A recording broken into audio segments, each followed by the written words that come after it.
The white folks right now are starting to understand why their ancestors wore hoods. Yeah. Yeah. Hey, that's a good ass. No, real talk. That's facts. You know what I That's mean? facts. That's Think facts. about it. And why didn't they motherfuckers wear? Why didn't they wear hoods? You might as well. You about the news. Wear a hood. You don't go to jail.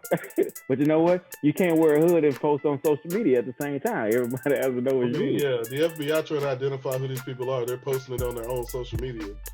Um, but no, the best part for me is just like really, you think about these people and like this level of entitlement they have. Like they didn't even think for a second like that they were going to get held accountable for it. But that's what they've lived their entire life. And the simple fact to me is like we got to get to a point where we can say like, hey, we weren't like trying to get them to shoot them. We didn't want them to get shot. We want us to not get shot. And like Yeah. us fighting for our own rights and to being individuals within fighting for a cause is completely different. It's completely different than what they understand about what's happening to themselves. So man, Yeah. it's one of the craziest things we've ever had. But like, they're not taking accountability for it at all. There's no accountability. I don't feel sorry for not one of these people out here acting like that and that did everything and was, I mean, any way at all involved with what took place. But what I am loving is all these videos of when they show back up in their hometown at the airport and they got the cops waiting on them, and then all of a Yeah. sudden they want to break down and start crying and begging for help. Man, dude, I take all of them to jail, dude. Like I Post just, that. Yeah. Post that. Yeah. and Now I I love did. it. Yeah. If y'all are anywhere and you see something like that going on, please send me Yeah. that video because I'm Now here. I do. I and my wife and I had a conversation about this, and we had like a little disagreement. I do feel bad for the lady that got shot. I mean, the more you watch that video, should she have gotten shot in the neck, in the face, and died right there? I mean, So yes, we get shot, but I'm not saying that it doesn't happen to us, right? But just the way it happens, like, damn. no, If I'm a cop, no, look, look, okay, let me.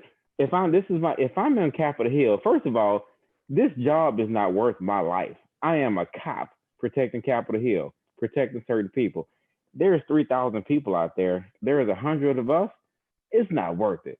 I'm getting yes, this guy shot her because he thought he was protecting, doing the right thing, but he's going to go to court. He's going to be in debt and broke and completely bankrupt by the time this is all said and done. And most likely, he's going to go to jail because it's Yeah. clear and evident on the video. Okay, this is just my perception though. But do you think if you're in that situation, like for me, it's like, look, I'm out of here. It's not worth it. It's not worth my family. It's not worth the risk. It's not worth the lawyer. It's not worth any of that to shoot this lady coming through the door for what, right? But that's the only thing that I didn't agree with. And I was, if I was in that situation, not sure I would probably just left like those other two cops did at the door. When the guy said, "Hey, you're outnumbered," shit, they just left. Like, okay, cool, peace. I'm going home. I want to go home. Well, I won't take out of context because I mean I can say a lot of stuff, but I don't know what actually took place on how that woman got shot. But I do know that if you are attempting to attack a federal officer and you've got weapons and the crowd that you're with is threatening that person's life and they're kind of backed into a corner and they don't have any other way out and you happen to get shot in that whole situation, I'm sorry, but I'm not going to shed a tear because you put Yeah, yourself no.